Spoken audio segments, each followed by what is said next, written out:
Make sure you guys hit the subscribe button if you guys are enjoying the content that we're throwing up. And make sure you guys hit the like button if you enjoy the video. And yeah, let's begin.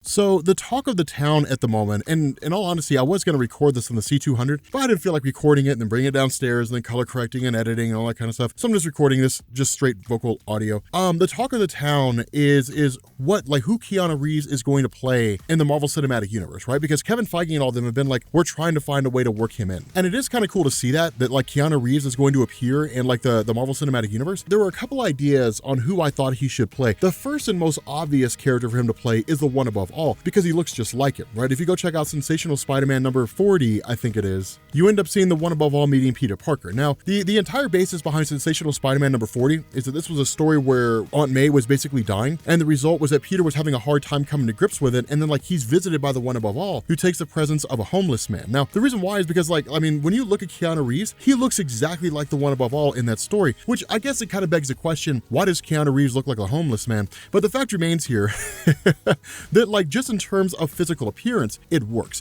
The problem with this is that while Stan Lee has never really been confirmed by Kevin Feige and all of them to actually be the one above all, for the most part, fans have kind of run with it. And there's this kind of unwritten rule when it comes to like comic book movies and like fan perceptions of things, that when fans sort of latch onto an idea, they kind of make it a rule even though it's not. And so in turn, like anything that goes against that is really kind of considered to be condemned, right? And so the result is that if really the movie-going audience and the comic book fans as a whole, myself included, really kind of look at Stan Lee and say, okay, if Feige and them in 2017 or whatever, in their interview with Screen Junkies or Screen Rant or one of the screen channels, if he did an interview and said, well, Stan Lee plays the same character across all the cameos that he's ever been in, but they never explicitly said he's the one above all, and fans are just kind of like, but I mean, he pretty much is though, then like that becomes a standard, right? It's just kind of accepted to be that way. And so throwing Keanu Reeves into the Marvel Cinematic Universe as the one above all is a dangerous game to play, because what it could do is turn into like the first huge flop of the Marvel Cinematic Universe that's totally rejected by the movie-going audience and fans, because it's not what they want. They want Stan Lee to be the one above all, because a lot of people, and I would probably, consider myself in this group, a lot of people might consider it to be like a little disrespectful of Stan Lee's memory. In Marvel Comics, the one above all is like the creator of all things in existence, right? I mean, it's this immutable, indestructible, undefeatable force, right? Like nothing can defeat the one above all, not even the Beyonders. And we'll talk about them here in a minute. And because of that, it would make sense that like the man who really helped to co-create all these characters who exist, short of really just like Captain America, that when he passes on, you would kind of get a tribute, and it's like, yes, Stan Lee's the one above all. He created all these comic book characters. It makes sense that he's the one that created everything in existence in the Marvel Cinematic Universe, right? Just kind of a great way, a nice little send-off and a way to kind of respect the memory of Stan Lee and all the things that he's done. But again, it's not an absolute rule. It's not a hard and fast rule, because it's not actually been confirmed by anybody yet. And so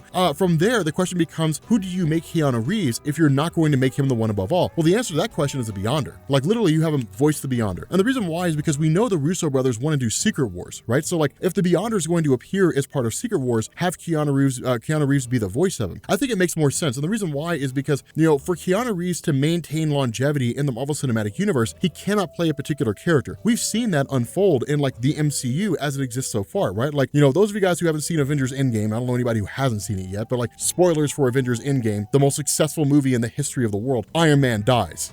Spoiler alert, Iron Man dies, like he's out of the picture now, right? Because Tony, like Robert Downey Jr. cannot play the character forever because he ages in real life. It's not like comics where they can just keep drawing him the same way until like the end of time. He ages in real life. Captain America is aged up and he's out of the picture now, or at least Steve Rogers is, and Falcon's taking over the mantle. Because we're talking about characters like actors who age in real time, their characters will age out and they'll be replaced by new ones. Keanu Reeves would be the exact same way. This is doubly more complex if you make him a god, right? Like if you make him like Zeus in the Greek mythology and Marvel Comics, and he alongside Odin and a handful of others, or like the Sky Fathers and so on and so forth, there comes a time when like he has to go, which becomes a question like, how do you explain the death of Zeus? It's a god. He doesn't age, like he's immortal. He'll live forever. That's the kind of problem you run into. And so with an actor like Keanu Reeves, because he's so cool and he's so interesting, his voice is so calm and relaxed, what you need is for him to voice a character that's so immensely powerful that he doesn't really get angry or anything like that. There's no reason for him to, right? I mean, the only people who really get like up in arms and angry are basically individuals who kind of feel out of control. control. But like a person who's in control has no reason to get upset because nothing's happening that they do not want to happen. And so when you look at the character of the Beyonder in Marvel Comics, it's really, really intriguing. So the way this plays out is you have what are called cosmic cubes. And cosmic cubes are basically these cube-shaped artifacts, a square in a three-dimensional space that basically takes energy from the Beyond verse, right? Like this place outside of the multiverse that houses these beings called the Beyonders who were just insanely powerful. They were powerful enough to destroy the Living Tribunal, to like wipe him out in the span of like a few minutes. But basically it takes energy from that realm and it siphons it into the main Marvel universe and contains it inside of a cube. That's the way that's supposed to happen, right? Like the Skrulls were the first ones to do it. After the Skrulls came advanced idea mechanics, which are basically the scientific arm of Hydra.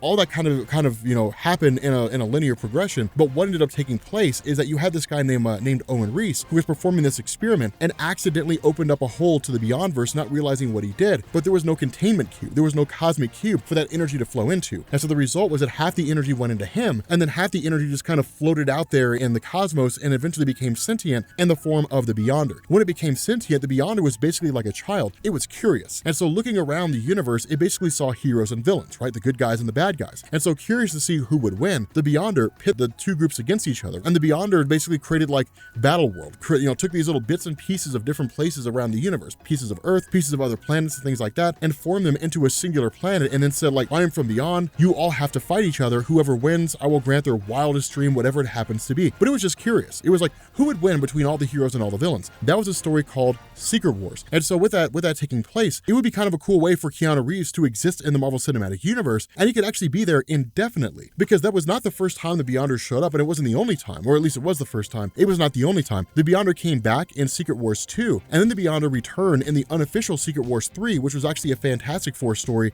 from back in the day. But like the Beyonder could show up almost any number of times and could actually just kind of reside on Earth. There's a lot of ways that you could do that. The issue is the Beyonder's kind of a one-trick pony. You introduce him, they do some fighting, some stuff happens, and then the story's done, and that's basically it. But if they wanted to bring him back, they could. And that's why I think Keanu Reeves would work for that character, because Keanu Reeves has the voice for it. Now, a lot of other people do, but what you need with a character with Keanu Reeves in the MCU is you need him to play a character that's basically someone who is insanely powerful and someone that seems like they're not to be trifled with, right? Kind of playing on the whole John Wick theme. They're like, he's this guy where it's kind of like, man, they beat this guy up and they killed his dog and they stole his car. Man, that sucks to be him. Then you find out he's like the greatest assassin in the world. And it's like, dude, those guys are all gonna die. And I cannot wait to watch it happen, because screw those guys. They killed a puppy. You need a character who's just like that's just like that super powerful, because the voice of Keanu Reeves comes off as, hey, I don't really care how things unfold. I'm really just more curious than anything else. That's the kind of voice he has that you can apply to the Marvel Cinematic Universe. Now, outside of that, there are a couple other characters that Reeves could play, and I think actually play pretty well. If we were gonna have him move away from voicing a character and play an actual character on screen, I'd have him play Gabriel Shepard, and I think he'd be amazing. But here's a funny thing. A lot of people don't know who Gabriel Shepard is, but what if I told you there was a mutant out there who was godly powerful and who's only appeared like 6 times, right? In like a single story arc. You have the mutants, right? Like the X-Men. The issue here is that when it comes to the X gene, it took time to get to the current state of things, right? So you basically had like the Celestials who showed up on Earth. They messed with the genes of people. So you had like the Eternals who basically went forward as like angelic beings. You had the Deviants who resided underground. And then you had like baseline humans whose X genes would manifest somewhere along the line. The first person to have their X gene manifest was Selene,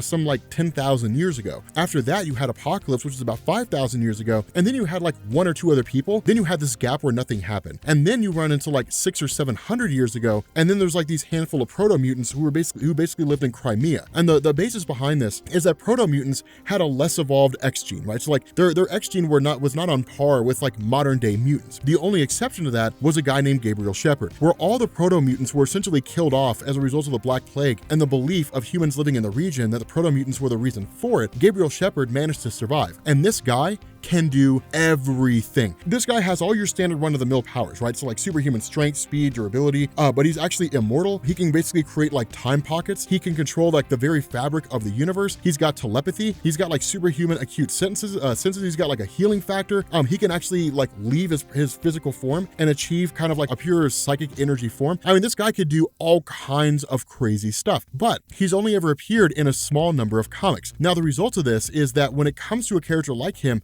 with him basically being immortal, that would mean that if the MCU introduced him in as his Marvel Comics counterpart, he would live forever. Introduce him in as like the missing link between when the Eternals first brought in and first like modify the genes of baseline humans to give them mutant powers, and then between like the time that happened and like the modern day when the X-Men pop up, you have Gabriel Shepard, who is one of the first beings to manifest mutant powers if it only took him 700 years to harness them and figure out how to use them. But again, like there's a lot of things that you could do there with Keanu Reeves in the Marvel Cinematic Universe. Again, my pick is Gabriel Shepard, but they decided not to go that route. You could do Moon Knight. That's a really good choice. It's a really popular theory circulating around right now. I've got my own theory on who I think should play Moon Knight, and I do not believe it's Keanu Reeves. But nonetheless, it's a cool idea. There's a lot of things that you could do with a guy like this, because after watching the John Wick movies, it's obvious he can do like an action-packed role, right? Like he can move around. And the fact that the character of John Wick was so rooted in like reality, meaning he wasn't doing like crazy acrobatic things. He did a couple somersaults, rolled around a little bit, and shot everybody in the head. You can kind of take that concept and throw it into the MCU, which is very similar in terms of more grounded characters, the world outside your window, so to speak, and then just sort of throw Keanu Reeves in accordingly. But regardless, I'm curious, who do you guys think he should play? I'm curious who you think Keanu Reeves should play in the Marvel Cinematic Universe. But with that being said, we're going to bring this video to an end. If you are new here to Comics Explained, make sure you guys hit the sub button to become part of the Rob Corps. If you guys enjoyed this video, make sure you drop a like, and I will catch you all later.